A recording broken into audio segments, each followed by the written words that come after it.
Saat aku terbaring sakit parah, suamiku dan ibu mertuaku tersenyum. Dia mengambil HP-ku, lalu mengunciku di dalam kamar. Dia pikir ini adalah cara tercepat agar aku mati dan mereka bisa menguasai hartaku. Mereka memberiku waktu 48 jam untuk meninggal.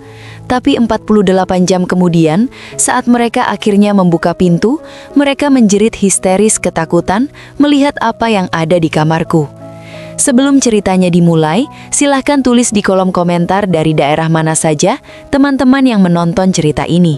Jangan lupa like dan subscribe agar channel ini bisa semakin berkembang dan bisa mempersembahkan cerita yang lebih menarik lagi. Dingin. Itulah satu-satunya hal yang bisa dirasakan Hana saat ini.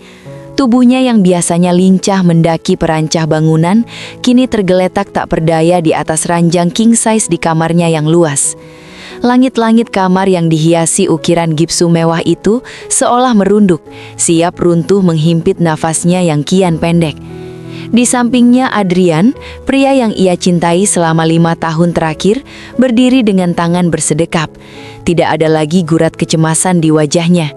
Yang ada hanyalah sebuah senyuman tipis, senyuman yang belum pernah Hana lihat sebelumnya. Itu bukan senyuman kasih sayang, melainkan senyuman seorang pemenang yang baru saja menjatuhkan bidak catur terakhirnya. Istirahatlah Hana. Suara Adrian terdengar lembut, namun bagi telinga Hana, itu terdengar seperti desis ular. Semua beban firma, semua urusan tanah di Jakarta Selatan, biar aku yang urus. Kamu hanya perlu tidur, selamanya. Ibu Ratna mertuanya berdiri di ambang pintu dengan sapu tangan sutra di tangannya. Ia tidak menangis, ia justru sibuk mengamati cincin zamrit di jari manis Hana dengan tatapan lapar. Sudah waktunya Adrian, jangan terlalu banyak bicara. Dokter gadungan itu bilang, sistem sarafnya akan mati total dalam 48 jam. Kita tidak punya waktu untuk drama. Hana ingin berteriak. Ia ingin bertanya, mengapa mereka melakukan ini? Mengapa cinta yang ia berikan, harta yang ia bagi, dan rumah yang ia bangun dengan keringatnya sendiri dibalas dengan racun yang melumpuhkan? Namun lidahnya terasa seperti sebongkah kayu berat. Hanya air mata yang mampu mengalir, membasahi bantal sutranya yang kini terasa seperti duri. Awal mula petaka ini terjadi 3 minggu lalu. Hana yang biasanya sehat, tiba-tiba sering mengalami migrain hebat. Adrian dengan sigap membawakannya seorang dokter pribadi berinisial Dr. Bram. Pria itu memberikan suntikan-suntikan yang katanya vitamin dosis tinggi. Namun setiap kali cairan itu masuk ke pembuluh darahnya, Hana justru merasa sebagian dari jiwanya mati. Kakinya mulai kaku, tangannya mulai kehilangan koordinasi, hingga akhirnya pagi ini ia bangun dalam keadaan lumpuh total dari leher ke bawah. "Ponselmu sayang," kata Adrian sambil meraih perangkat komunikasi itu dari nakas. "Aku akan menyimpannya. Kamu tidak butuh gangguan dari klien atau kontraktor. Dunia harus tahu kalau kamu sedang depresi berat karena penyakit sarafmu ini." Hana menatap ponsel itu dengan putus asa. Itu adalah satu-satunya jembatan menuju keselamatan. Di dalamnya ada kontak Om Hendra, pria yang pernah berjanji pada ayahnya untuk menjaganya. Namun Adrian dengan dingin memasukkannya ke dalam saku jasnya. Ibu Ratna mendekat, membelai rambut Hana dengan gerakan yang membuat bulu kudut berdiri.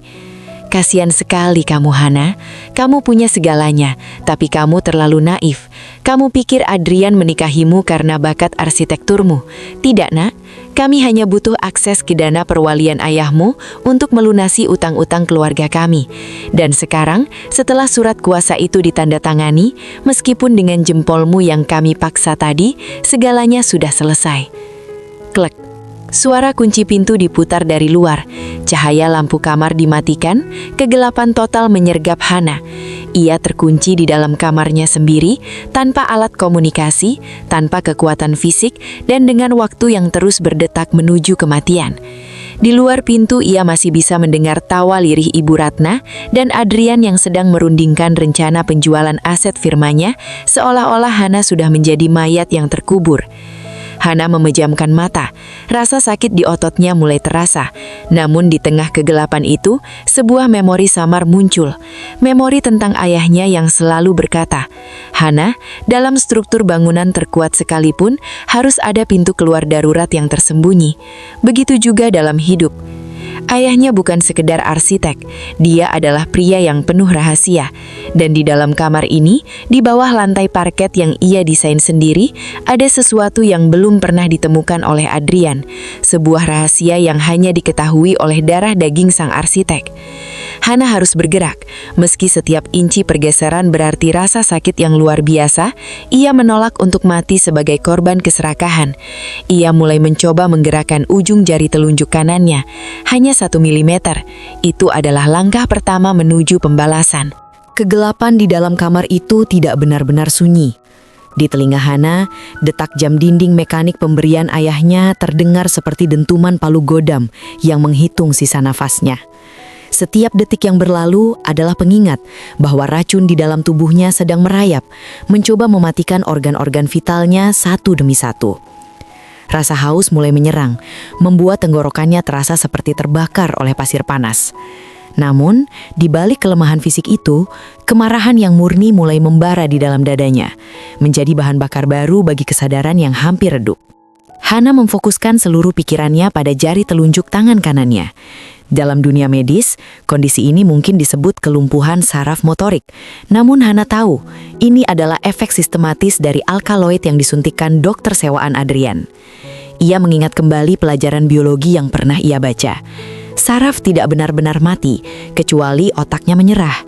Dan Hana menolak untuk menyerah. Ia mulai membayangkan aliran darahnya sebagai sungai yang kuat, mencoba menembus sumbatan yang ditaruh oleh racun itu. Dengan nafas yang diatur sedemikian rupa, ia mengerahkan seluruh kehendak jiwanya. 1 menit, 10 menit, 1 jam berlalu. Akhirnya, sebuah kedutan kecil terjadi. Jari telunjuknya bergerak 1 sentimeter. Itu adalah kemenangan kecil yang membuatnya ingin menangis lega. Namun ia menahan air matanya agar dehidrasi tidak semakin parah. Di luar kamar, sayup-sayup terdengar suara denting gelas kaca dan tawa Ibu Ratna. Mereka sedang merayakan kemenangan di atas penderitaannya. "Adrian, apakah kau sudah memastikan dokumen panah di Sentul itu valid?" Suara Ibu Ratna terdengar tajam menembus celah pintu. "Sudah, Bu. Pengacara gadungan kita sudah menyiapkan semuanya. Begitu Hana dinyatakan meninggal karena gagal jantung besok malam, semua aset itu akan beralih ke rekening cangkang yang kita buat di luar negeri. Adrian tidak perlu lagi pusing dengan penagih utang dari kasino itu." Jawab Adrian dengan nada santai, seolah-olah ia sedang membicarakan rencana libuhan, bukan rencana pembunuhan istrinya sendiri. Mendengar itu, Hana merasa seolah-olah ada pisau yang membelah jantungnya. Adrian, pria yang dulu berlutut memohon cintanya di bawah hujan, kini dengan dingin menantikan kematiannya hanya demi meja judi. Pengkhianatan itu lebih menyakitkan daripada racun di nadinya. Namun, rasa sakit itu pula lah yang memberikan kekuatan ekstra. Hana tahu, ia tidak bisa hanya berbaring, ia harus mencapai pintu darurat itu. Di bawah tempat tidur mewahnya, tersembunyi di balik panel kayu yang menyatu dengan lantai parket, terdapat sebuah kompartemen rahasia yang dirancang ayahnya saat membangun rumah ini. Ayahnya, seorang pria yang pernah bekerja dalam proyek-proyek strategis negara, selalu memiliki rasa waspada yang tinggi. Ia sering berkata, "Hana, dunia arsitektur bukan hanya tentang keindahan, tapi tentang keamanan. Bangunlah tempat di mana kau bisa bersembunyi bahkan dari bayang-bayangmu sendiri." Dengan usaha yang menghabiskan seluruh tenaganya, Hana mulai menggeser bahunya. Ia harus jatuh dari tempat tidur. Itu adalah risiko besar. Suara jatuhnya bisa mengundang Adrian masuk. Namun, berbaring di sini berarti mati tanpa perlawanan. Ia menggulingkan tubuhnya ke tepi kasur sutra itu. Keringat dingin membanjiri dahinya. Dengan satu dorongan terakhir dari pinggulnya yang masih terasa kaku, Hana terjatuh. Bung! Tubuhnya menghantam lantai kayu yang dilapisi karpet bulu domba. Suaranya tidak terlalu keras, namun di kesunyian malam itu terdengar seperti ledakan. Hana menahan nafas, memejamkan mata, berpura-pura mati. Benar saja, langkah kaki terdengar mendekat ke pintu. Suara kunci diputar, Adrian masuk ke dalam kamar yang gelap, hanya menggunakan senter dari ponselnya untuk menyinari ruangan. Cahaya itu menyapu tubuh Hana yang tergeletak di lantai dengan posisi aneh. Hanya jatuh karena kejang. Gumam Adrian dingin. Ia tidak mendekat untuk membantu. Ia hanya berdiri di sana, menatap Hana seolah menatap barang rongsokan. Kasihan sekali kamu, Hana. Dulu begitu anggun, sekarang merayap seperti serangga di lantai. Nikmatilah jam-jam terakhirmu. Besok pagi, aku akan memastikan kau tidak akan pernah bangun lagi. Adrian keluar dan mengunci pintu kembali. Hana menghela nafas panjang saat mendengar langkah suaminya menjauh. Ia selamat dari pemeriksaan itu. Sekarang, medan pertempuran yang sebenarnya mulai. Jarak dari tempatnya terjatuh ke panel rahasia di bawah lemari pakaian hanya sekitar 3 meter. Namun bagi Hana, itu terasa seperti melintasi padang pasir tak berujung. Ia mulai menyeret tubuhnya. Ia menggunakan sikunya sebagai angkor, menarik sisa tubuhnya yang berat dan lumpuh inci demi inci. Rasa sakitnya tak terlukiskan. Karpet yang lembut itu nakit rasa seperti amplas yang menguliti kulit sikunya. Setiap tarikan nafas terasa seperti tusukan jarum di dadanya. Namun setiap inci kemajuan adalah simbol perlawanannya. Ia terus membayangkan wajah ayahnya, senyum Om Hendra dan firna arsitekturnya yang dibangun dengan integritas. Ia tidak akan membiarkan tangan kotor Adrian menyentuh warisan suci itu. Setelah hampir 2 jam perjuangan yang menyiksa, jemarinya akhirnya menyentuh pinggiran lemari pakaian yang terbuat dari kayu jati solid. Di bawah lemari itu, tersembunyi di balik profil kayu yang tampak seperti hiasan biasa, terdapat sebuah tuas kecil. Dengan sisa tenaga terakhir, Hana memasukkan jarinya ke celah sempit itu dan menariknya. Sebuah panel kecil di lantai terbuka tanpa suara. Di dalamnya, terdapat sebuah kotak logam hitam kedap air. Tangan Hana bergemetar hebat saat membuka kotak itu. Di dalamnya, terdapat 3 benda yang menjadi kunci keselamatannya. Sebuah botol kecil berisi cairan bening bertuliskan Antidot V, sebuah telepon satelit kuno yang masih memiliki daya baterai cadangan, dan sepucuk surat pendek dari ayahnya. Hana meraih botol itu. Dengan gigi yang bergemeretak, ia membuka tutupnya dan meminum isinya. Cairan itu terasa dingin dan pahit, namun seketika ia merasakan sensasi panas yang menjalar dari perut ke seluruh ujung sarafnya. Itu adalah reaksi kimia yang dahsyat. Antidot itu sedang bertarung melawan racun alkaloid di dalam tubuhnya. Selanjutnya, ia menyalakan telepon satelit itu. Layar hijaunya berpendar lemah di kegelapan. Hanya ada satu nomor yang tersimpan di sana. Hendra. Hana menekan tombol panggil.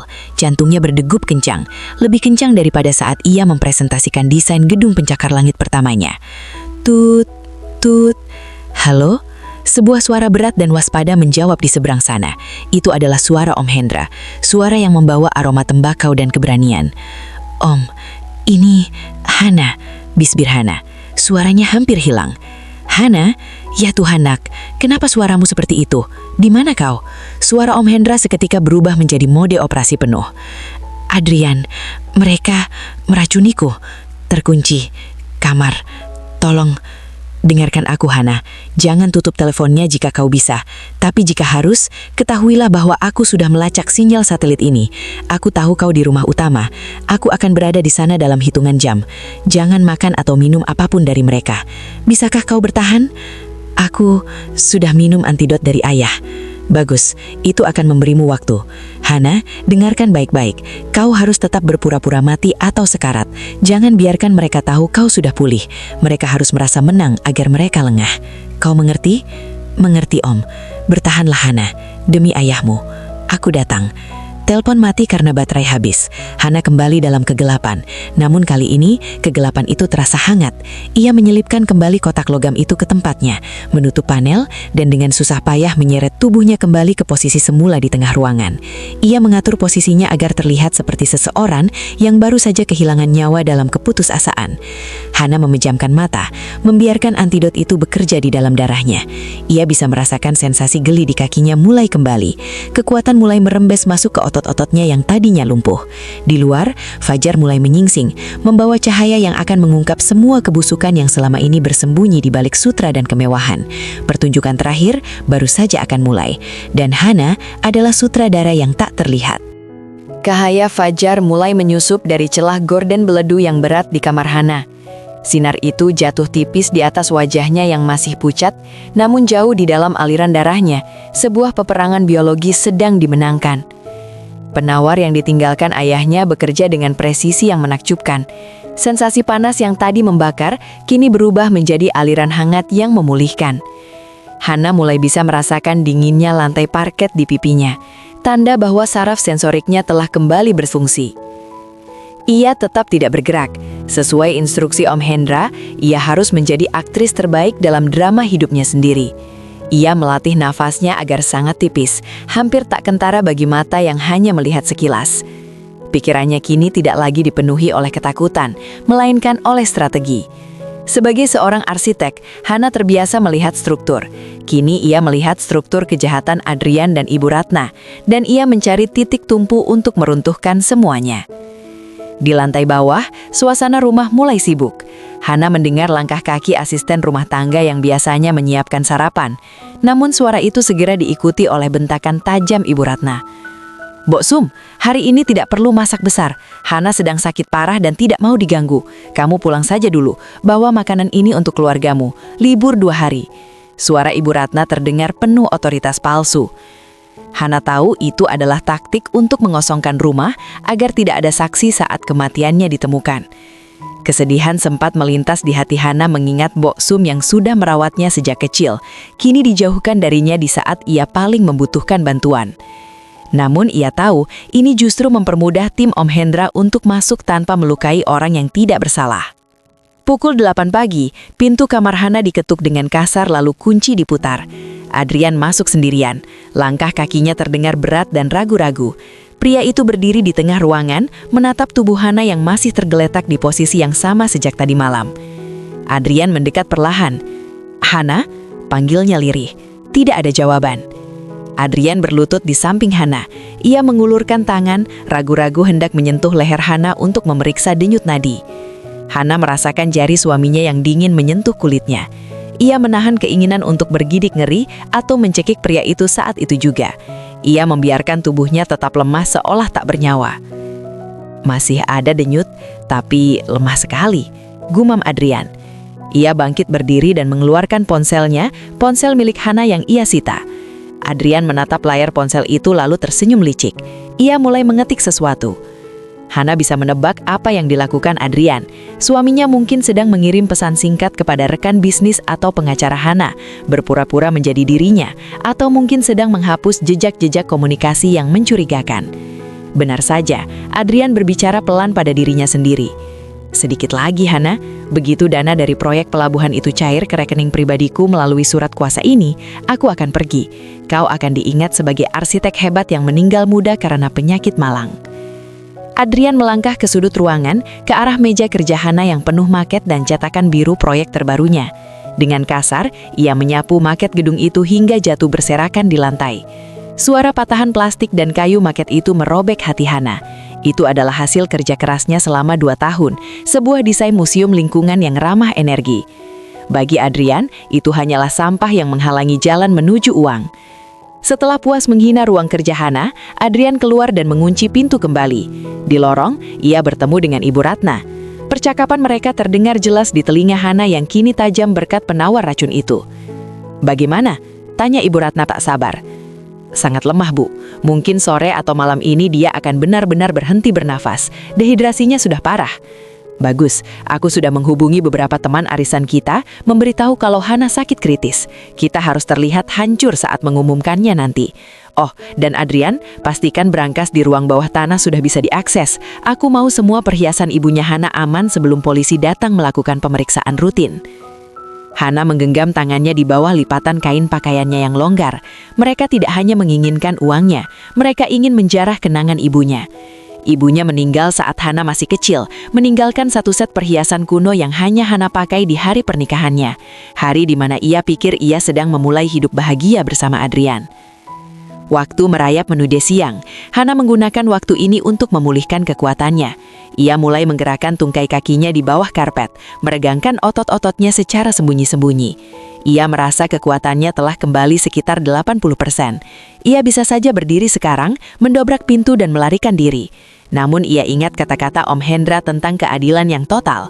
Jika ia lari sekarang, Adrian bisa berkelit. Ia butuh mereka tertangkap dalam aksi kejahatan yang tak bisa disangkal. Sekitar pukul 2 siang, sebuah suara aneh terdengar dari jendela kamar Hana. Hana menajamkan pendengaran. Jendela kamarnya berada di lantai 2, menghadap ke taman belakang yang rindang dengan pohon-pohon besar. Terdengar ketukan halus di kaca. Hana membuka matanya sedikit. Ia melihat sebuah drone kecil berukuran serangga menempel di kaca jendela. Drone itu memiliki kamera mikro yang berkedip merah. Hana tahu, itu adalah milik Om Hendra. Paman Antono, yang kini ia sebut Om Hendra, memang ahli dalam teknologi pengintaian.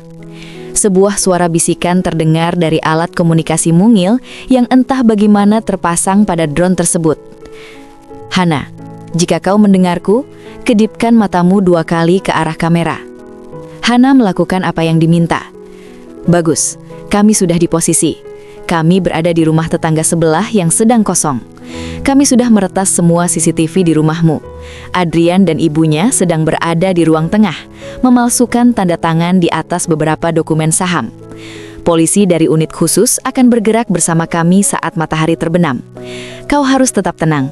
Jangan biarkan mereka memberimu suntikan lagi. Jika mereka mencoba masuk untuk menyuntikkan sesuatu, kau harus melawan sesedikit mungkin, tapi pastikan cairan itu tidak masuk ke tubuhmu. Kami akan masuk jika situasi menjadi kritis. Hana merasa seolah ada pasukan malaikat pelindung di sekelilingnya. Ia kembali memejamkan mata saat mendengar suara langkah kaki menaiki tangga. Kali ini bukan Adrian, tapi Ibu Ratna. Wanita tua itu masuk membawa sebuah nampan berisi segelas cairan berwarna keruh. Hana, sayang, ini ibu. Suaranya dibuat sedu-sedan, namun matanya tetap kering dan tajam. Minumlah ini akan membantumu tenang. Ibu Ratna meletakkan gelas itu di nakas. Ia mencoba mengangkat kepala Hana. Hana membiarkan kepalanya lunglai. Saat Ibu Ratna mencoba menempelkan bibir gelas ke mulut Hana, Hana berpura-pura tersedak hebat dan memuntahkan sedikit cairan yang masuk ke mulutnya. Ia mengeluarkan suara parau yang menyedihkan. Oh. Cih, keras kepala sampai akhir. Gumam Ibu Ratna, tidak lagi berpura-pura sedih. Ia meletakkan gelas itu kembali dengan kasar. Tumpahannya mengenai foto pernikahan Hana dan Adrian yang ada di meja. Ya sudah, mati saja dengan rasa haus. Itu lebih baik bagi kami. Autopsi tidak akan menemukan zat beracun berlebih jika kau mati karena kekurangan cairan dalam kondisi saraf yang gagal. Ibu Ratna keluar, membanting pintu. Hana segera meludahkan sisa cairan pahit di mulutnya ke arah karpet. Ia mengusap bibirnya dengan lengan baju. Cairan itu berbau seperti bahan kimia pembersih yang dicampur dengan obat penenang dosis tinggi. Mereka benar-benar ingin mempercepat prosesnya karena merasa Hana terlalu kuat untuk bertahan. Sore pun tiba. Langit berubah menjadi oranye kemerahan, warna yang biasanya Hana sukai saat menggambar sketsa bangunan di balkon. Namun hari ini, warna itu melambangkan darah dan amarah. Ia mendengar suara mobil memasuki halaman rumah. Hana berharap itu adalah bantuan, namun ia mendengar suara Adrian menyapa seseorang dengan ramah. "Ah, pengacara Sutejo, silahkan masuk. Semua dokumen sudah siap. Istri saya? Ya, kondisinya memprihatinkan, tapi dia sudah setuju, lewat cap jempol tadi pagi." Hana tahu, Sutejo adalah pengacara korup yang sering membantu Adrian dalam masalah hukum akibat judi. Mereka akan melegalkan perampokan harta warisannya sore ini juga. Di dalam kamar yang mulai gelap, Hana bersiap. Ia merasakan setiap ototnya kini berfungsi penuh. Adrenalin mengalir deras. Ia bangkit berdiri dengan sangat perlahan, menghindari suara derit lantai. Ia berjalan menuju jendela, memberikan isyarat kepada drone yang masih setia menunggu. Hana kembali ke posisinya di lantai tepat saat suara langkah kaki banyak orang mendekat ke kamarnya. Ini adalah adegan terakhir. Adrian, Ibu Ratna, dan Sutejo akan masuk untuk menyaksikan detik-detik terakhir Hana sebelum mereka secara resmi mengumumkan kematiannya kepada dunia. Hana berbaring, menutup mata, dan menunggu. Ia mendengar suara kunci pintu diputar untuk terakhir kalinya. "Mari, Pak Sutejo," kata Adrian. "Anda lihat sendiri, dia sudah tidak berdaya. Setelah Anda saksikan ini, kita bisa langsung memproses pengalihan firma arsitekturnya ke atas namaku." Pintu terbuka lebar, lampu utama dinyalakan. Hana tetap diam, namun jiwanya sudah bersiap untuk menerjang. Di luar sana, di balik rimbunnya pohon taman, Om Hendra dan timnya sedang menunggu aba-aba untuk mengakhiri kegelapan ini. Cahaya lampu gantung kristal yang terang benderang menyengat kelopak mata Hana yang terpejam. Ia bisa merasakan kehadiran 3 orang pria dan 1 wanita di dalam kamarnya. Bau cerutu murahan milik Sutejo, pengacara korup itu, mulai memenuhi ruangan, bercampur dengan aroma parfum menyengat Ibu Ratna. Hana tetap berbaring kaku, mengatur ritme jantungnya agar tetap rendah meski adrenalinnya melonjak hebat. "Lihatlah Pak Sutejo," suara Adrian terdengar penuh kepalsuan. Ada nada sedu sedan yang dipaksakan. Istriku yang malang. Dia adalah arsitek yang jenius, namun penyakit saraf ini menyerangnya begitu mendadak. Dokter bilang harapan hidupnya sudah tidak ada lagi. Hana mendengar langkah kaki Sutejo yang berat mendekat. Kasihan sekali, tapi bisnis tetaplah bisnis, Adrian. Apakah kau sudah memastikan semua cap jempol pada dokumen pengalihan aset ini sah? Kita tidak ingin ada masalah dengan audit perbankan di kemudian hari, terutama karena ini menyangkut dana perwalian yang nilainya triliunan. Tentu saja, timpal Ibu Ratna dengan nada dingin yang tak tertutupi. Semua sudah diatur. Adrian adalah suaminya, pewaris sah satu-satunya. Tidak ada keluarga lain yang akan menggugat. Ayahnya adalah anak tunggal, dan Hana juga tidak punya saudara.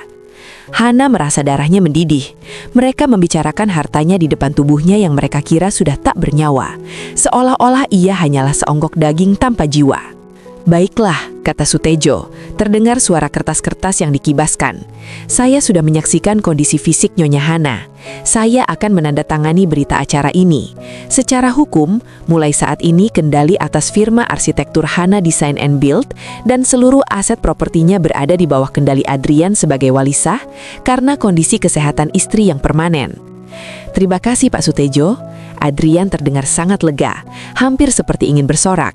Sekarang, kita hanya perlu menunggu momen terakhir itu. Kapan dokter gadungan itu bilang racunnya mencapai puncak? Bisik Ibu Ratna. Namun suaranya tetap tertangkap oleh pendengaran Hana yang kini tajam. Sekitar 1 jam lagi, Bu, jawab Adrian pelan. Begitu jantungnya berhenti, kita panggil ambulans resmi. Tidak akan ada otopsi karena rekam medis penyakit sarafnya sudah kita palsukan melalui Dr. Bram. Tepat saat itu, sebuah getaran halus terasa dari lantai parket. Itu bukan getaran biasa. Itu adalah kode Morse yang dikirimkan oleh tim Om Hendra melalui perangkat getar frekuensi rendah yang ditempelkan di dinding luar rumah. T-I-G-A-M-E-N-I-T. Hana tahu ia harus memulai perannya. Ia memberikan sedikit gerakan pada kelopak matanya, lalu mengeluarkan suara arengan lirih yang terdengar menyakitkan. "Oh, lihat, dia bergerak!" teriak Adrian, kaget dan sedikit ketakutan. Sutejo mundur selangkah. Apakah dia sadar? Tidak mungkin. Ibu Ratna mendekat, menatap Hana dengan tatapan benci. Itu hanya kejang otot sebelum kematian. Dokter bilang itu biasa terjadi. Hana membuka matanya sedikit, membuat pandangannya tampak kabur dan tak fokus. Ia menatap Adrian dengan tatapan yang seolah-olah penuh permohonan. "Adrian," bisiknya dengan suara yang sangat parau. "Iya sayang, aku di sini. Maafkan aku tidak bisa berbuat banyak untuk penyakitmu." Hana meraih kera baju Adrian dengan tangannya yang gemetar. Gerakan yang ia buat seolah-olah itu adalah sisa tenaga terakhirnya. Ia menarik Adrian mendekat, seolah-olah ingin membisikkan sesuatu yang sangat penting. Adrian, yang mengira ini adalah kata-kata terakhir istrinya, mendekatkan telinganya ke bibir Hana. "Kau tidak akan mendapatkan apapun." Adrian tertegun, matanya membelalak. Sebelum ia sempat bereaksi, Hana melepaskan cengkramannya dan kembali lunglai, memejamkan mata rapat-rapat. "Apa yang dia katakan?" tanya Ibu Ratna penasaran. Adrian bangkit dengan wajah pucat. Dia hanya mengigau, dia sudah kehilangan akal sehatnya. "Sudahlah," Sutejo merapikan tasnya. "Tanda tangan saya sudah ada di sini. Saya akan pergi sekarang. Hubungi saya begitu surat kematian resmi keluar. Kita harus bergerak cepat sebelum Om Hendra, sahabat ayahnya itu, mencium sesuatu. Saya dengar pria tua itu baru kembali dari luar negeri." Mendengar nama Om Hendra disebut, Ibu Ratna mendengus. Hendra itu hanya orang tua yang suka mencampuri urusan orang. Dia tidak punya bukti apa-apa. CCTV rumah ini sudah bersih. Bok Sum sudah pergi, dan kita memegang semua dokumen sah. Namun kesombongan Ibu Ratna terputus oleh suara dentuman keras yang berasal dari lantai bawah. Brak! Apa itu? Adrian melonjak berdiri, wajahnya penuh ketakutan. Suara teriakan dan langkah kaki yang terorganisir mulai terdengar menaiki tangga. "Polisi, jangan bergerak, tetap di tempat Anda." Sial, Sutejo mencoba berlari menuju pintu, namun pintu kamar Hana tiba-tiba tertendang terbuka dari luar dengan kekuatan yang luar biasa. 2 orang pria berpakaian taktis hitam dengan senjata laras panjang masuk dan mengamankan ruangan dalam sekejap. Di belakang mereka melangkah masuk seorang pria tinggi besar dengan rambut beruban, namun tatapan mata setajam elang. Dia mengenakan jas safari berwarna gelap. Itu adalah Om Hendra. "Hendra!" Ibu Ratna memekik, wajahnya berubah dari pucat menjadi hijau karena ketakutan. Apa-apaan ini? Ini rumah pribadi. Kau melakukan penerobosan. Om Hendra tidak mempedulikannya. Ia melangkah lurus ke arah Hana yang masih tergeletak di lantai. Hana, panggilnya dengan suara yang bergetar karena emosi. Hana membuka matanya sepenuhnya. Kali ini tidak ada lagi pandangan kabur. Ia bangkit duduk dengan gerakan yang lancar, membuat Adrian dan Ibu Ratna menjerit karena kaget seolah melihat hantu. "Aku di sini, Om," kata Hana dengan suara tegas dan jernih. Hana berdiri tegak. Ia menatap Adrian yang kini tersungkur di lantai karena lemas. Ia menatap Ibu Ratna yang gemetar hebat, dan Sutejo yang mencoba menyembunyikan dokumen-dokumen di balik punggungnya. "Adrian," Hana berkata, suaranya dingin seperti es. "Kau bilang aku merayap seperti serangga, sekarang lihat siapa yang tersungkur di lantai." Bagaimana mungkin?" Adrian tergagap, keringat dingin mengucur di dahinya. "Racun itu, sarafmu, kau seharusnya tidak bisa bergerak."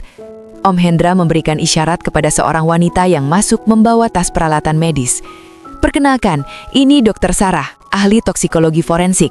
Dan Hana, dia sudah meminum penawar yang disiapkan ayahnya bertahun-tahun lalu.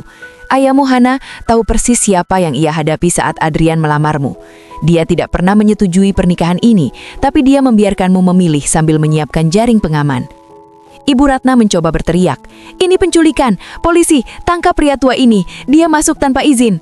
Seorang pria berseragam komisaris polisi melangkah masuk di belakang Om Hendra. "Ibu Ratna, saya adalah komisaris utama Wijaya. Kami masuk dengan surat penggeledahan sah atas dugaan percobaan pembunuhan berencana, penipuan dokumen, dan praktik medis ilegal. Dan kami memiliki semua bukti yang kami butuhkan."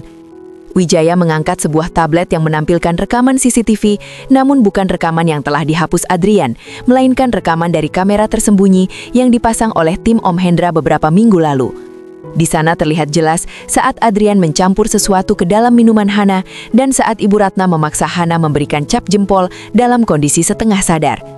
"Sutejo," Om Hendra menatap sang pengacara korup, "lisensi hukummu akan dicabut malam ini dan kau akan berbagi sel yang sama dengan klien serakahmu ini." Adrian mencoba merangkak menuju kaki Hana. "Hana, sayang, maafkan aku terpaksa. Utang-utang itu, mereka mengancam akan membunuhku jika aku tidak membayar. Ibu yang menyuruhku, ini semua ide ibu." "Anak tidak tahu malu," teriak Ibu Ratna mencoba menendang putranya sendiri. "Kau yang selalu meminta uang untuk judi, aku hanya mencoba membantumu." Hana menatap pemandangan memuakan di depannya.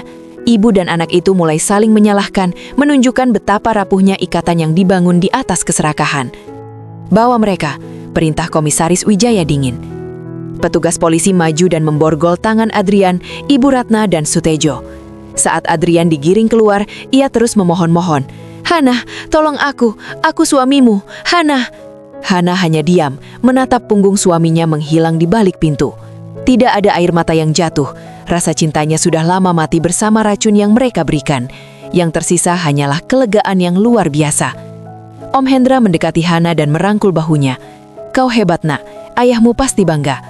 "Terima kasih, Om," bisik Hana. "Tanpa bantuan Om dan persiapan ayah, aku mungkin sudah tidak ada di sini."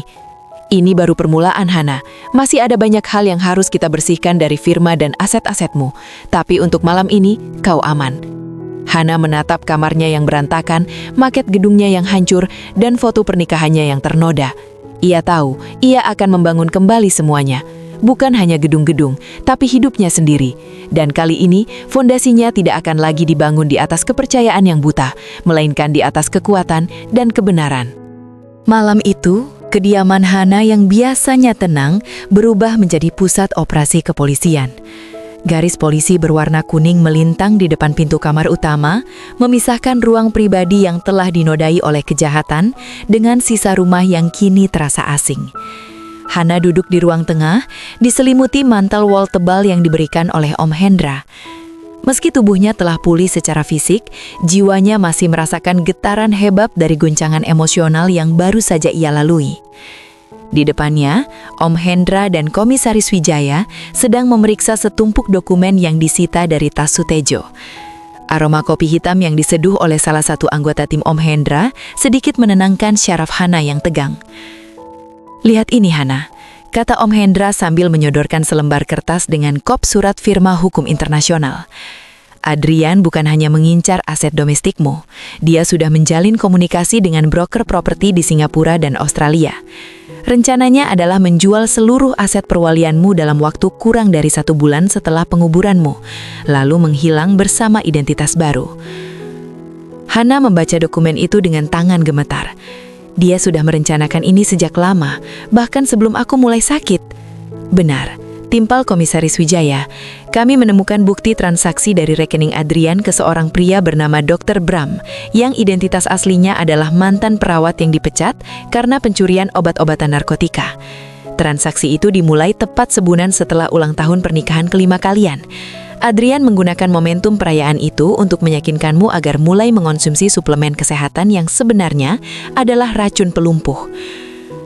Hana menyandarkan kepalanya, menatap langit-langit ruang tengah yang ia desain dengan konsep open plan agar cahaya matahari bisa masuk ke setiap sudut.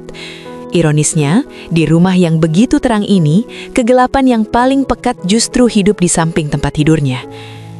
"Bagaimana dengan Firma, Om? Apakah stafku tahu?" tanya Hana cemas. "Kami sudah mengamankan kantor pusat. Beberapa manajer kepercayaanmu mulai curiga ketika Adrian mencoba mengganti tanda tangan digitalmu minggu lalu.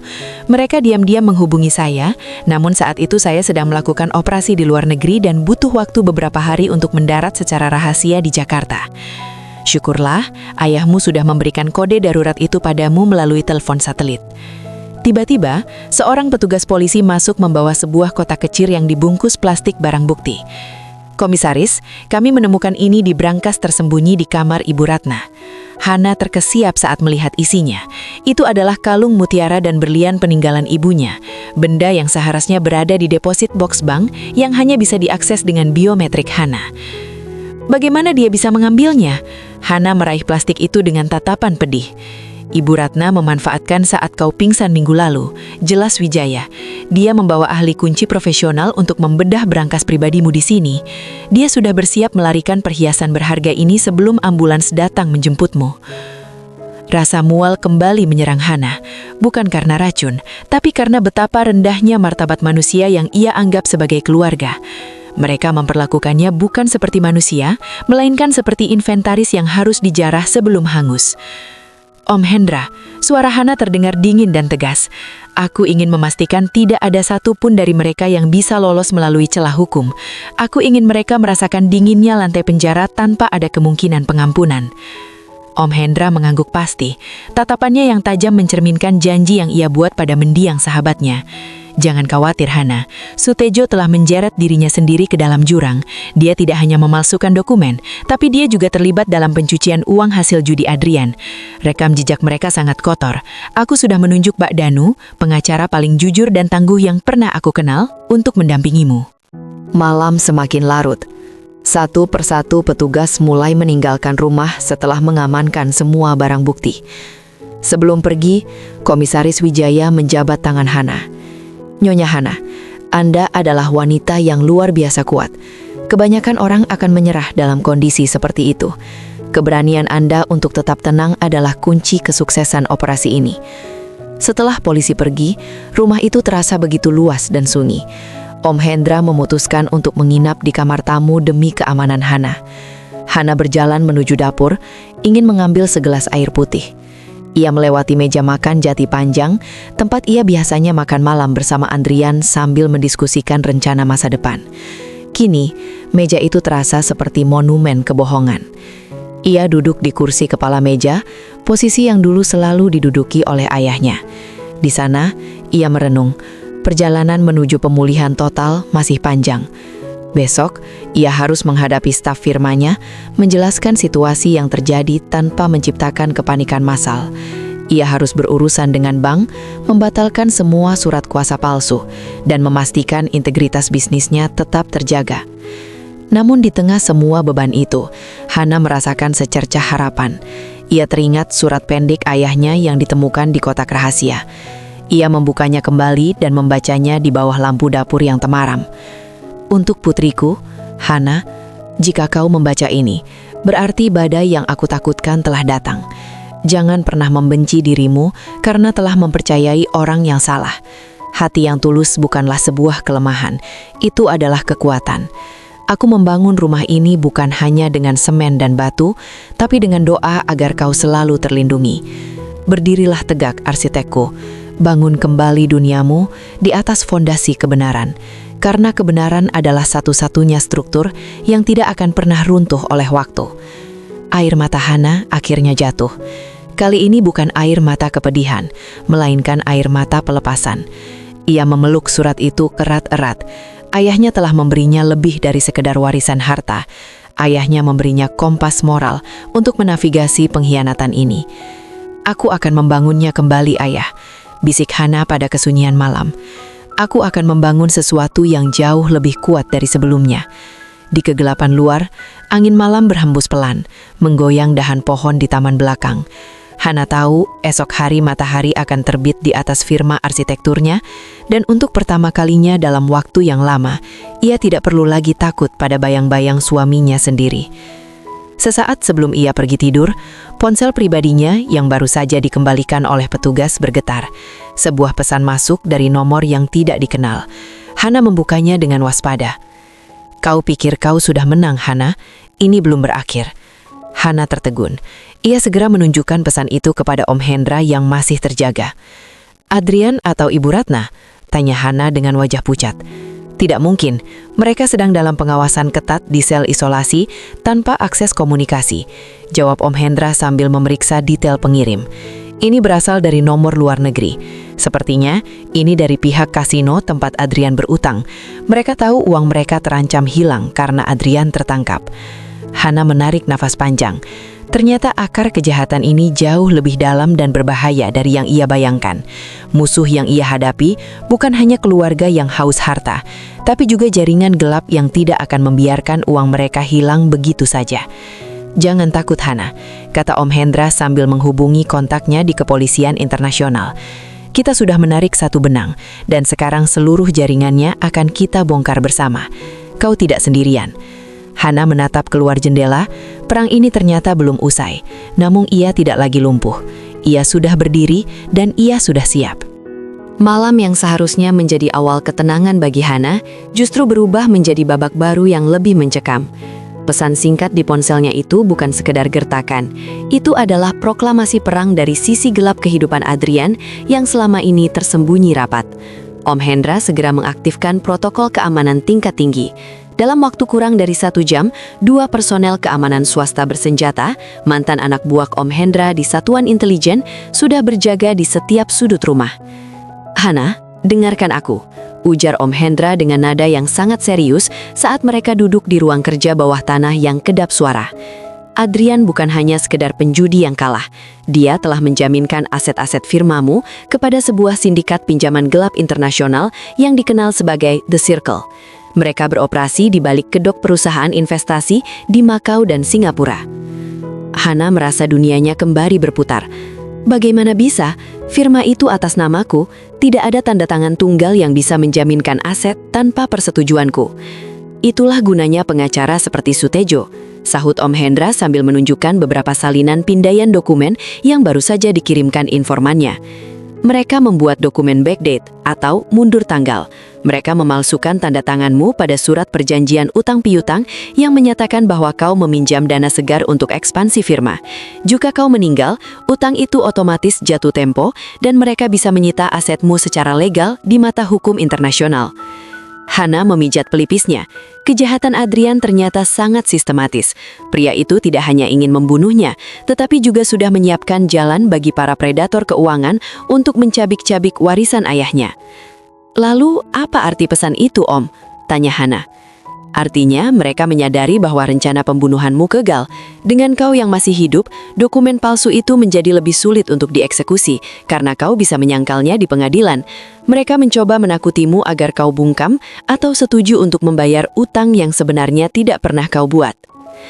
Pagi harinya, Hana berkiseras untuk pergi ke kantor pusat Hana Design and Build. Meski Om Hendra menyarankan untuk tetap bersembunyi, Hana tahu bahwa jika ia menghilang, kepanikan akan menghancurkan nilai saham perusahaannya. Dengan pengawalan ketat, ia melangkah masuk ke lobi gedung kantor yang megah, sebuah bangunan futuristik dengan panel kaca ramah lingkungan yang ia desain sendiri. Suasana kantor seketika hening. Para staf, arsitek muda, dan manajer proyek berdiri terpaku melihat pimpinannya muncul dengan wajah pucat namun tegak. Desas-desus tentang penyakitnya dan penangkapan Adrian semalam sudah menyebar seperti api. "Selamat pagi semuanya," suara Hana menggema, tenang dan berwibawa melalui pengeras suara internal. "Saya tahu ada banyak berita simpang siur. Saya ingin menegaskan bahwa saya baik-baik saja. Firma kita sedang menghadapi upaya sabotase internal yang sangat serius. Namun saya menjamin bahwa setiap proyek dan hak setiap karyawan akan tetap terlindungi. Kita tidak akan tunduk pada intimidasi." Tepuk tangan pecah. Namun di balik kerumunan itu, Hana menangkap sosok pria asing mengenakan setelan jas abu-abu yang tampak tidak pas di kantor arsitektur. Pria itu hanya menatap Hana dengan dingin sebelum berbalik dan menghilang ke arah lift. "Itu orang mereka," bisik Om Hendra yang berada tepat di samping Hana. "Jangan menoleh, kita sudah menandai wajahnya melalui sistem pengenalan wajah di lobi." Di ruang kerjanya, Hana bertemu dengan Pak Danu, pengacara senior yang ditunjuk Om Hendra. Pak Danu adalah antitesis dari Sutejo. Wajahnya jujur, bicaranya lugas, dan integritasnya dikenal luas di kalangan Mahkamah Agung. "Nyonya Hana, kita harus bergerak cepat," ujar Pak Danu sambil menghamparkan dokumen di meja jati. "Saya sudah mengajukan permohonan pembekuan sementara seluruh aset firma agar tidak bisa dialihkan oleh pihak manapun, termasuk sindikat itu. Namun kita harus membuktikan di depan hakim bahwa tanda tangan pada surat utang Makau itu adalah hasil pemalsuan biometrik atau tekanan fisik." "Saya siap melakukan apapun, Pak Danu," tegas Hana. "Masalahnya saksi kunci kita adalah Dr. Bram dan Sutejo. Sutejo mungkin akan tutup mulut demi keselamatan keluarganya dari ancaman sindikat. Tapi Dr. Bram, dia adalah mata rantai terlemah. Dia butuh perlindungan dan jaminan pengurangan hukuman agar mau berbicara tentang instruksi yang diberikan Adrian." Sore harinya, sebuah paket misterius tiba di meja resepsionis untuk Hana. Saat dibuka oleh tim penjinak bom Om Hendra, isinya bukanlah bahan peledak, melainkan sesuatu yang jauh lebih meneror secara mental, yaitu sebuah jam tangan almarhum ayahnya yang seharusnya tersimpan di brankas firma, namun kini hancur keping-keping. Di dalamnya ada catatan kecil, struktur yang kuat pun punya titik hancur. Hana terduduk lemas. Mereka menunjukkan bahwa mereka bisa menjangkau tempat-tempat paling pribadi miliknya. Keamanan firma telah ditembus. "Hendra, ini sudah keterlaluan," ujar Hana dengan suara bergetar. "Mereka menyerang kenangan ayahku."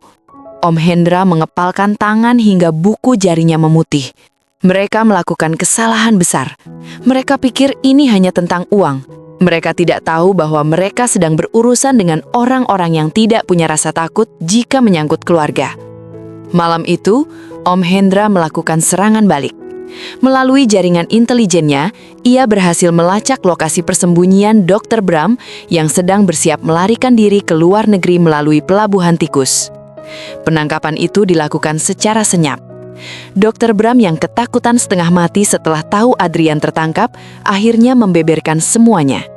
Dia memberikan rekaman percakapan suara antara dirinya dan Ibu Ratna. Rekaman itu adalah bukti emas. Di sana, Ibu Ratna terdengar jelas menginstruksikan Dr. Bram untuk memastikan Hana tidak bisa bicara atau menulis dalam 2 minggu dan menghilang dalam sebulan. Namun ada informasi lain yang lebih mengejutkan dari mulut Dr. Bram. Adrian bukan hanya punya utang, isak Dr. Bram saat diinterogasi. Dia adalah perantara bagi sindikat itu untuk mencuci uang melalui proyek-proyek properti Nyonya Hana. Ada satu proyek rahasia yang bahkan Nyonya Hana tidak tahu, proyek pembangunan gudang di pesisir utara yang sebenarnya digunakan untuk penyelundupan barang ilegal. Hana terperangah. Adrian telah menggunakan nama baik firmannya sebagai kedok bagi aktivitas kriminal berskala besar. Jika ini terungkap ke publik tanpa penjelasan yang tepat, Hana bukan hanya kehilangan harta, tapi juga bisa terseret ke penjara sebagai pemilik firma. "Inilah mengapa mereka ingin kau meninggal, Hana," jelas Om Hendra. "Jika kau mati, semua kesalahan bisa ditimpakan padamu. Kau akan menjadi kambing hitam yang sempurna bagi bisnis ilegal mereka." Hana berdiri dan berjalan menuju jendela besar yang menghadap lampu-lampu kota. Ia merasa seperti melihat labirin yang sangat rumit. Lebih rumit dari desain bangunan manapun yang pernah ia kerjakan. Namun ia juga merasakan kekuatan baru. "Om Hendra, Pak Danu," Hana berbalik, matanya berkilat penuh tekad. "Kita tidak akan hanya bertahan. Kita akan meruntuhkan seluruh gedung mereka. Aku ingin proyek gudang itu dilaporkan secara sukarela kepada pihak berwajib sebelum mereka menjebakku. Kita akan menggunakan gudang itu sebagai umpan untuk memancing bos sindikat mereka keluar. Itu sangat berbahaya, Hana, ingatkan Komisaris Wijaya yang baru bergabung. Bahaya yang sesungguhnya adalah jika aku hanya diam dan membiarkan mereka menggunakan nama ayahku untuk kejahatan. Aku adalah seorang arsitek. Aku tahu di mana letak pilar penyangganya, dan aku tahu cara meruntuhkannya tanpa menghancurkan area sekitarnya. Rencana besar pun disusun. Hana akan berpura-pura bersedia bertemu dengan perwakilan The Circle untuk mendiskusikan pembayaran utang. Pertemuan itu akan dilakukan di gudang pesisir utara yang menjadi jantung operasi mereka. Hana akan berjalan masuk ke sarang serigala, namun kali ini ia membawa seluruh kekuatan hukum dan intelijen di belakangnya. Malam itu, Hana berlatih menggunakan alat penyadap mikro yang disembunyikan di balik bros mutiara ibinya. Ia menatap cermin bukan lagi melihat wanita lemah yang lumpuh di atas ranjang sutra, melainkan wanita yang siap menghancurkan struktur kejahatan yang mencoba merenggut hidupnya. Adrian, bisik Hana pada bayangannya sendiri. Kau sudah mengenalku, tapi kau hanya mengenal arsitek yang kau tipu. Sekarang kau akan mengenal arsitek yang akan meratakan duniamu. Langit di pesisir utara berwarna kelabu pekat, tertutup oleh polusi industri dan uap garam yang korosif. Di tengah hamparan kontainer dan gedung-gedung pabrik yang kusam, berdiri sebuah gudang megah dengan arsitektur modern yang kontras dengan sekelilingnya. Gudang ini terdaftar sebagai pusat distribusi material Hana Design. Namun, Hana kini tahu bahwa bangunan ini adalah jantung dari kegelapan yang diciptakan Adrian. Hana turun dari mobil SUV hitam yang anti peluru. Ia mengenakan setelan jas formal berwarna putih tulang, tampak mencolok di tengah lingkungan yang kotor itu.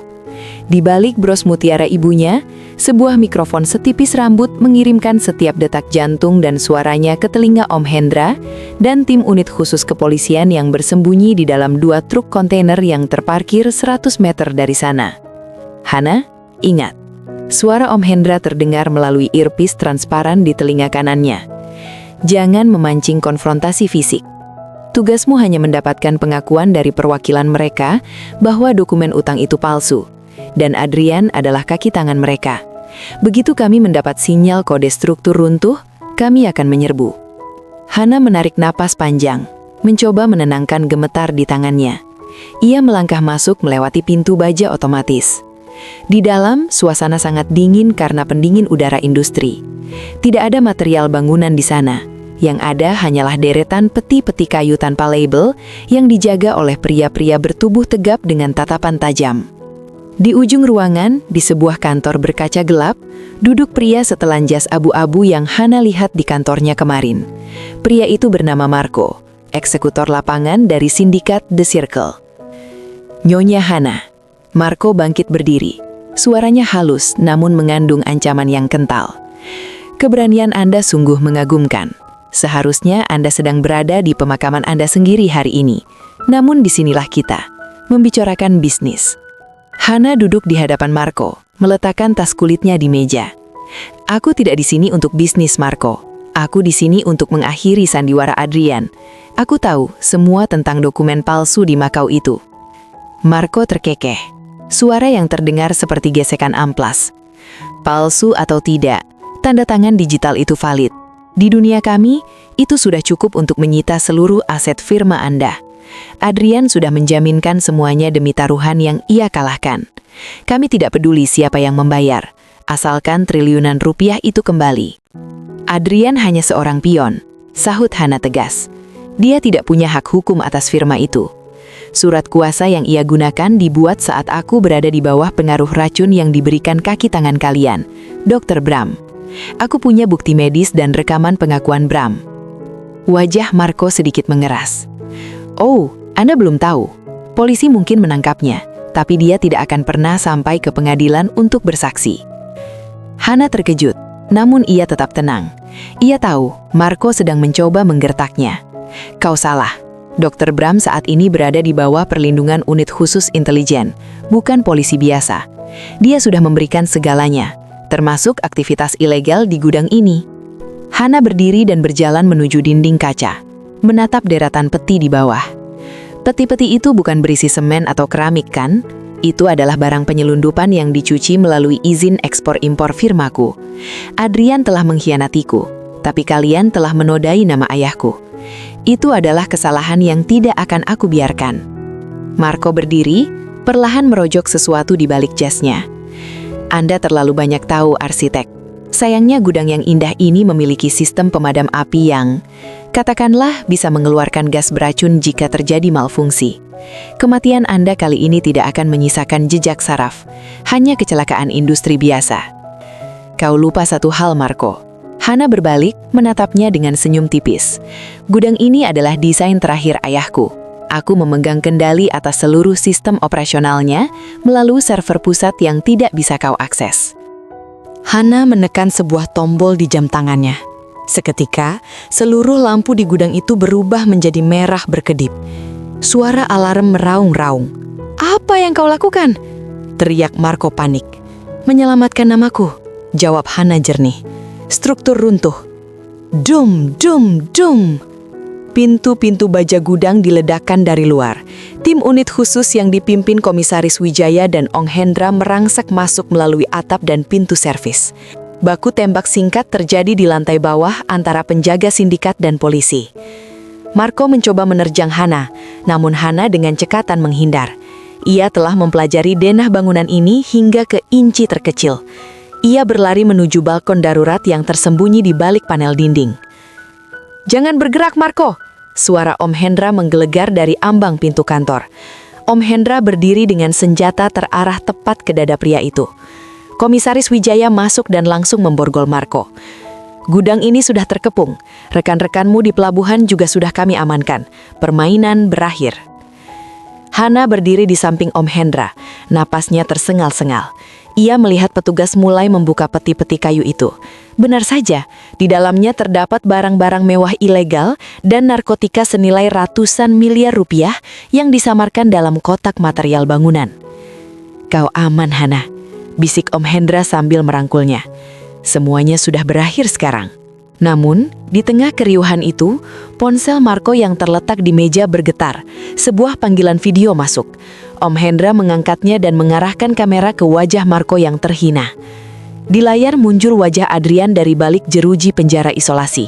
Rupanya Adrian memiliki ponsel selundupan yang ia gunakan untuk memantau situasi melalui Marco. Wajah Adrian tampak hancur melihat Marco tertangkap. "Hana!" Suara Adrian terdengar parau dan penuh kebencian. "Kau pikir kau menang? Mereka akan membunuhku di sini karena kegagalan ini. Kau telah membunuh suamimu sendiri." Hana mengambil ponsel itu dari tangan Om Hendra. Ia menatap layar itu, menatap pria yang pernah ia cintai namun mencoba merenggut nyawanya. "Kau yang membunuh dirimu sendiri saat kau mencampur racun itu ke minumanku, Adrian," kata Hana tanpa emosi. "Aku tidak membencimu lagi. Bagiku kau hanyalah struktur yang gagal karena fondasi yang busuk. Selamat menikmati sisa hidupmu dalam kegelapan yang kau ciptakan sendiri." Hana mematikan ponsel itu dan menyerahkannya kepada petugas sebagai barang bukti tambahan. Di luar gudang, udara malam terasa dingin namun segar. Untuk pertama kalinya dalam berminggu-minggu, Hana merasa benar-benar bisa bernapas. Ia menatap gedung gudang itu sekali lagi. Bangunan itu akan segera disita dan dihancurkan atau dialihfungsikan. Baginya, itu adalah simbol pembersihan. "Apa rencana kita selanjutnya, Om?" tanya Hana saat mereka berjalan menuju mobil. "Keadilan di ruang sidang, Hana," jawab Om Hendra. "Minggu depan persidangan dimulai, dan aku pastikan Adrian dan Ibu Ratna tidak akan pernah melihat matahari sebagai orang bebas lagi." Hana mengangguk. Ia siap menghadapi babak terakhir. Ia bukan lagi korban yang lemah. Ia adalah pemenang yang telah meruntuhkan pilar kejahatan dengan tangannya sendiri. Lantai marmer gedung pengadilan itu terasa sangat dingin, memantulkan bayangan pilar-pilar putih yang menjulang tinggi di atas kepala Hana. Hari ini, gedung ini tidak terasa seperti tempat asing yang menakutkan, melainkan seperti sebuah monumen yang akan meresmikan akhir dari penderitaannya. 6 bulan telah berlalu sejak malam di gudang pesisir utara. 6 bulan yang diisi dengan penggeledahan aset, pemeriksaan ribuan dokumen palsu, dan pemulihan nama baik firma arsitekturnya. Hana duduk di barisan terdepan ruang sidang yang penuh sesak. Ia mengenakan setelan blazer berwarna biru gelap yang tegas. Di sampingnya, Om Hendra duduk dengan sikap siaga. Sementara Pak Danu sedang merapikan berkas-berkas terakhir di atas meja pengacara. Suasana ruangan sangat hening, hanya interupsi kecil dari bisik-bisik wartawan di barisan belakang yang ingin menyaksikan jatuhnya dinasti keserakahan keluarga Adrian. Pintu samping terbuka, dan petugas mengawal kedua terdakwa masuk. Hana tidak memalingkan wajahnya, ia menatap lurus ke arah Adrian dan Ibu Ratna. Penampilan mereka telah berubah drastis. Adrian tampak kuyu, dengan rambut yang mulai beruban dan tatapan mata yang tidak berani lagi menatap siapapun. Sementara itu, Ibu Ratna tampak kehilangan aura keangkuhannya. Wajahnya yang dulu selalu dipoles kosmetik mahal, kini tampak pucat dan penuh kerutan ketakutan. Hakim ketua mengetuk palu 3 kali, membelah kesunyian. Sidang putusan perkara nomor 402 atas nama terdakwa 1 Adrian dan terdakwa 2 Ratna dibuka. Suara hakim menggema, berat dan penuh otoritas. Selama hampir 1 jam, hakim membacakan rincian kejahatan mereka, mulai dari konspirasi pemberian racun alkaloid secara sistematis, pemalsuan dokumen hak waris, hingga keterlibatan dalam sindikat pencucian uang internasional. Setiap kata yang keluar dari mulut hakim terasa seperti satu persatu paku yang ditanamkan pada peti mati kebebasan mereka. Berdasarkan bukti-bukti yang sah dan tidak terbantahkan, serta pengakuan saksi kunci Dr. Bram dan Sutejo, lanjut hakim, Majelis Hakim menyatakan bahwa unsur pembunuhan berencana dan penipuan berskala besar telah terpenuhi secara sah dan meyakinkan. Hana merasakan rematan tangan Om Hendra di bahunya, memberinya kekuatan. Ia teringat saat ia merayap di lantai kamarnya, saat ia merasa jantungnya hampir berhenti. Segala rasa sakit itu kini terbayar saat hakim mengangkat palu kayunya tinggi-tinggi. Menimbang kekejaman terdakwa yang dilakukan terhadap keluarga inti demi keuntungan materi, maka majelis hakim menjatuhkan vonis kepada terdakwa 1, Adrian, dengan hukuman penjara seumur hidup, dan kepada terdakwa 2, Ratna, dengan hukuman penjara 20 tahun penjara. Tok, tok, tok. Suara itu menghantam ruangan dengan kepastian yang mutlak. Ibu Ratna menjerit histeris, tubuhnya merosot ke lantai saat ia mencoba memohon ampunan yang sudah tidak mungkin lagi diberikan. Adrian hanya berdiri terpaku, mulutnya bergetar tanpa kata. Air mata mengalir membasahi rompi tahanannya yang berwarna oranye. Saat petugas mulai menyeret mereka keluar, Adrian sempat menoleh, mencoba menangkap mata Hana untuk terakhir kalinya. Namun Hana tidak memberikan ekspresi apapun. Baginya, pria itu hanyalah debu dari bangunan yang sudah ia ratakan dengan tanah. 1 tahun kemudian, matahari terbit dengan lembut di atas sebuah kompleks bangunan unik di pinggiran Jakarta. Bangunan itu tidak menjulang tinggi seperti pencakar langit yang biasa Hana desain, melainkan sebuah kompleks dengan konsep terbuka yang asri, penuh dengan pepohonan dan aliran air. Ini adalah Pusat Perlindungan Hana, sebuah tempat rehabilitasi yang ia bangun dari sisa dana pertualian ayahnya untuk membantu wanita-wanita yang kehilangan harapan akibat pengkhianatan dan kekerasan. Hana berdiri di balkon kantornya, menatap anak-anak dan para ibu yang sedang bercengkrama di taman bawah. Ia telah meninggalkan rumah mewahnya yang lama, menjualnya dan memberikan seluruh hasilnya untuk amal. Baginya, rumah itu sudah terlalu banyak menyimpan racun, dan ia lebih memilih membangun sesuatu yang baru dari awal. Om Hendra berjalan mendekat, membawa sebuah map biru berisi rencana ekspansi yayasan mereka keluar kota. Struktur organisasinya sudah siap, Hana. Kau benar-benar telah mengubah warisan ayahmu menjadi sesuatu yang hidup. Hana tersenyum, sebuah senyum yang kini tulus dan tanpa beban. Dulu aku pikir arsitektur adalah tentang semen, baja, dan estetika. Tapi sekarang aku sadar, struktur terkuat yang pernah aku bangun adalah fondasi hidupku sendiri setelah semuanya dihancurkan. Firma arsitekturnya kini berjalan lebih kuat dari sebelumnya, dengan transparansi penuh dan tim yang loyal. Tidak ada lagi rahasia, tidak ada lagi bayang-bayang Adrian di balik laporan keuangan. Sore itu, sebelum meninggalkan kantor, Hana sempat membuka laci mejanya. Di sana tersimpan jam tangan ayahnya yang dulu hancur, namun kini telah ia perbaiki. Jam itu berdetak dengan ritme yang pasti, seirama dengan langkah Hana yang kini mantap menuju masa depan. Ia melangkah keluar dari gedung itu, menghirup udara sore yang segar, dan masuk ke mobilnya tanpa pernah menoleh ke belakang lagi. Di balik jeriji penjara yang jauh dari sana, Adrian dan ibunya mungkin masih meratapi nasibnya. Namun di sini, di bawah langit yang bebas, Hana telah menjadi arsitek bagi takdirnya sendiri yang abadi.